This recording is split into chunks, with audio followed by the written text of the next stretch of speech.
Principale fonctionnalité de PrestaShop Form Studio. Créer facilement des formulaires personnalisés d'enquête et de retour d'expérience. Aucune compétence en codage n'est requise pour l'installation et la gestion. Interface conviviale de création de formulaires par glisser-déposer. Collecter des retours clients précieux et des informations pertinentes. Formulaire entièrement responsive pour les utilisateurs mobiles et sur ordinateur. Améliorer l'engagement et la communication avec vos clients. Bonjour à tous, voici la vidéo tutoriel pour PrestaShop Form Studio qui permet de créer des formulaires tels que des formulaires de retour d'expérience, des formulaires de demande de devis, des tickets de support, des collaborations commerciales et bien d'autres encore. Nous allons donc d'abord aborder la partie installation, puis nous passerons à la configuration de Form Studio. Tout d'abord, nous allons installer un fichier zip que vous recevrez sur le site NoBand après l'achat du module. Très bien, nous allons maintenant procéder à la configuration du module. Les premiers paramètres sont donc les paramètres généraux qui servent à activer ou désactiver la fonctionnalité du module sur le front Office.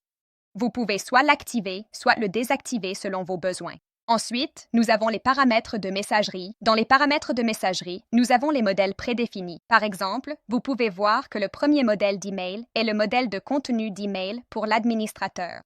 Celui-ci sera envoyé à l'administrateur lorsqu'une personne soumettra le formulaire. Vous pouvez donc simplement ajouter la variable du modèle en cliquant ici, puis en la collant là-bas. Voilà comment cela fonctionne. Ensuite, nous avons le modèle de contenu de l'autorépondeur, dans lequel, lorsqu'un client soumettra le formulaire de retour, ce mail sera envoyé au client. Ensuite, nous avons le contenu de l'email de réponse. Nous aborderons cet email dans les prochaines fonctionnalités. Donc, pour ce contenu d'email de réponse, vous pouvez, de la même manière, cliquer sur la variable du modèle et la coller directement dans le modèle. Nous avons maintenant le Turnstile de Cloudflare qui est utilisé pour ajouter le CAPTCHA sur le site web dont les clés peuvent être générées depuis l'interface d'administration du site Cloudflare. Et nous avons déjà indiqué les étapes pour le site key et le secret key dans notre manuel utilisateur. Ensuite, nous avons les formulaires. D'accord? Donc à partir d'ici, vous pouvez créer les formulaires. Vous devez cliquer sur « Ajouter nouveau », puis saisir le titre du formulaire et le slug du formulaire. En gros, ce sera l'URL du formulaire. Ensuite, nous avons le métatitre, les mots-clés méta, la métadescription. Il est recommandé de remplir ces champs car cela aide le moteur de recherche à référencer votre page. Ensuite, nous avons le constructeur de formulaire dans lequel nous avons proposé plusieurs mises en page. Par exemple, une colonne par ligne, 2 colonnes, 3 colonnes, selon vos besoins. Ensuite, après avoir choisi une colonne, vous pouvez ajouter les champs. Par exemple, nous avons fourni plus de 14 champs qui incluent le texte, la zone de texte, l'email, le mot de passe, le téléphone, l'URL, les nombres, la date, les fichiers, le menu déroulant, la case à cocher, le bouton Prêt, le HTML, Cloudflare et le bouton d'envoi. Ici, le bouton d'envoi est nécessaire pour compléter le formulaire. Vous devez au minimum ajouter un champ de saisie, puis ajouter un champ d'envoi à la fin du formulaire. Donc, après avoir créé le formulaire, nous avons les paramètres d'email. Ces paramètres d'email incluent 2 fonctionnalités, la notification administrateur et la réponse automatique, dans lesquelles un premier email sera envoyé à l'administrateur lorsque quelqu'un soumettra le formulaire. Vous pouvez également activer la réponse automatique, qui est en fait le modèle d'email d'autorépondeur.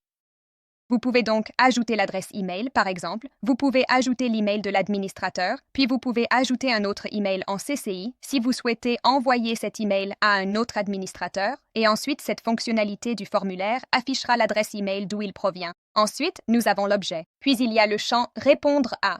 Si quelqu'un répond, la réponse sera envoyée à ce champ, et ici vous pouvez simplement ajouter les variables. Ici, pour l'instant, nous n'avons créé aucun formulaire. Nous n'avons créé aucun champ dans celui-ci, donc vous pouvez simplement ajouter la variable de modèle. Par exemple, si vous avez ajouté une zone de texte, un champ de texte dans le formulaire, alors cette zone de texte et ce champ de texte apparaîtront dans les variables de modèle. Ensuite, nous avons les messages. Ce sont essentiellement les messages de validation que vous pouvez modifier selon vos... Ensuite, nous avons la page de remerciement dans laquelle nous avons fourni 2 options. Premièrement, lorsque l'utilisateur soumettra le formulaire, il sera redirigé vers la page de remerciement et si vous ne souhaitez pas ajouter de page de remerciement, vous pouvez ajouter une URL personnalisée ou simplement désactiver cette option si vous n'en avez pas besoin. Ici, vous pouvez ajouter le titre, vous pouvez ajouter l'URL, vous pouvez ajouter le contenu de la page de remerciement. Ici, ce paramètre d'apparence gère les restrictions et la configuration d'affichage du formulaire, comme la possibilité de restreindre certains groupes de clients si vous ne souhaitez pas montrer votre formulaire aux clients, invités ou visiteurs. Nous avons ajouté la position d'affichage pour placer votre formulaire partout: en tête, pied de page ou page produit et paiement. Voici aussi l'option du bouton d'ouverture du formulaire, dont vous voyez ici un exemple concret d'utilisation. Vous pouvez ainsi l'ajouter facilement à n'importe quel formulaire. Nous avons maintenant un bouton flottant, qui est celui-ci. Ajoutez un bouton flottant sur votre site, le front-end ou les pages de votre choix. Vous pouvez aussi personnaliser ses couleurs et bien plus. Vous pouvez aussi ajouter une icône. Voilà comment cela fonctionne. Ensuite, nous avons l'intégration. Ce module Form Studio vous permet donc d'intégrer des outils de marketing par email au module. Par exemple, Mailchimp et Brevo. Vous pouvez simplement ajouter la clé API et toutes vos listes et segments seront récupérés ici. Voilà comment cela fonctionne pour Brevo et Mailchimp. Nous avons maintenant la soumission du formulaire. Ainsi, chaque fois que quelqu'un soumettra le formulaire, toutes les informations seront affichées dans la soumission du formulaire. Par exemple, nous avons soumis ce formulaire. Vous pouvez maintenant consulter les informations qu'un client a ajoutées et, tout simplement, vous pouvez lui répondre directement depuis la fonctionnalité de soumission du formulaire. Vous pouvez ajouter un objet, rédiger un message, puis choisir de l'envoyer au client. Voilà comment cela fonctionne. Et, une fois la réponse envoyée, elle sera marquée comme « oui ». Voici maintenant le blocage d'IP et d'email. Vous pouvez ajouter l'IP que vous souhaitez bloquer pour ce formulaire ou des adresses e-mail afin que les personnes ne puissent pas soumettre le formulaire en utilisant les URL saisies. Voici donc les filtres anti-spam pour les emails que vous pouvez ajouter selon vos besoins. Voilà comment cela fonctionne. Voyons maintenant sa fonctionnalité sur le front-end. Ici, il vous suffit de remplir toutes les informations. Tous ces champs sont ajoutés depuis le back-end.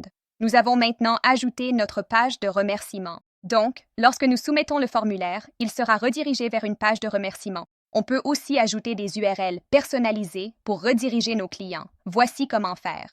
Ici, nous avons également ajouté un formulaire dans la barre de navigation supérieure de l'entête, ainsi qu'un formulaire dans le pied de page de notre page d'accueil, et c'est pareil pour la page produit. Nous avons également ajouté les deux formulaires directement sur notre page produit, donc voici la fonctionnalité complète du module. Si jamais vous rencontrez un autre problème, vous pouvez nous contacter à supporternosbandes.com ou simplement ouvrir un ticket et nous vous répondrons. Merci.